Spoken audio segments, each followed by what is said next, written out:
the long run relationship between dividend and stock exists. So in the long run, the two series tend to move together.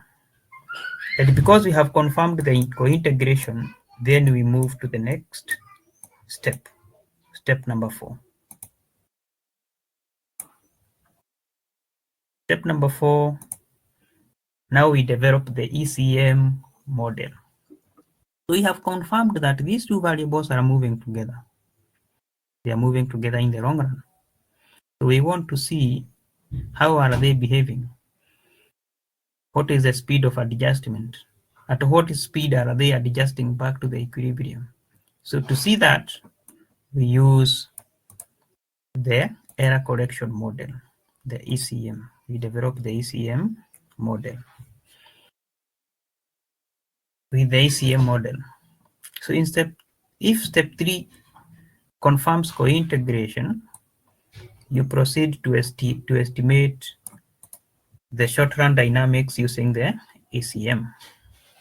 The short-run dynamics. This one means how are they able to adjust back to the equilibrium? The error correction term is simply a lagged residual generated in step 2. A lagged residual generated in step 2. Remember, in step 2 here, we were interested in this error term. This error term. We were interested in this error term. So we generated the error terms, and after generating the error terms, we checked or we performed the unit truth test of these error terms. So these error terms that we generated in step 2 are the ones that you are going to use here in step 4. That's why we are saying, how do we interpret, how do we conduct the interpretation? So interpretation of the ECM output. So in the short run, this alpha naught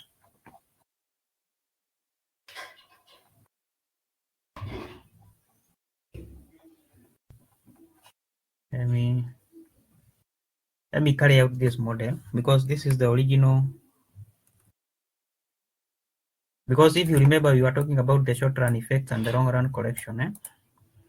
So this, if we carry out this model, this original model, and you come with it here, you just paste it there. So in the short run, this alpha naught here, this is the coefficient that shows the immediate short run impact of changes in dividend and stock. It should be alpha 1. For this case, it should be alpha 1. This variable here, this alpha 1 here. This coefficient shows the immediate short run impact of a change in dividend on stock prices. So this variable, this variable here, this coefficient here, it tells us how X or how dividend affects stock prices. That one is simple. It is just the general explanation of a simple regression analysis. So for example, one unit change in dividend, one unit change in X leads to 0.5 unit change in stock prices in the same period. Then we have this alpha 2 here. This is what we are interested in. Remember, we said that this is the adjustment speed, the speed of adjustment. So this is the most crucial term, this alpha 2 here. So the sign, remember we said that it must be negative. So the sign, it must be negative and statistically significant to confirm co-integration. So this one here, it should be negative and it should be significant. If it is negative and significant, then it confirms co-integration. Then we look at the magnitude, the size of this value, the magnitude. The magnitude will tell us the speed of adjustment. So let's assume that it is negative 0.071. It represents the proportion of the previous period's disequilibrium or the error term that is corrected in the current period. So in this case, 7% of the deviations from the long run relationship is corrected each period. So you see this one is 0.0701. So if you multiply by 100%, it becomes 7.01%. That's why we are saying 7% of the deviation of from the long run relationship is corrected each time period. So what we are simply saying is, if you remember, we drew something like this. Then we drew another one like this. Another one like this. So these errors, they are correcting each other. They are being adjusted. They are being adjusted this every time period.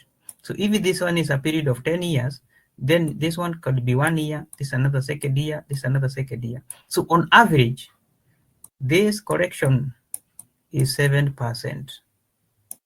On average, each short-run deviations on the first variable and short-run deviations on the second variable, they are being adjusted. They are being corrected at an average of 7% so that they can conform to what we call the long run equilibrium or the long run core movement. So there is this correction, and this correction is happening at 7% each period so that the two variables can move together in the long run.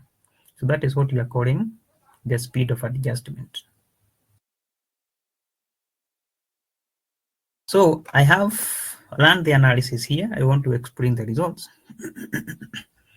And you can see we started by generating the ECM, the residuals, and then we developed a regression analysis whereby we had stock as the dependent variable. This one is a dependent variable.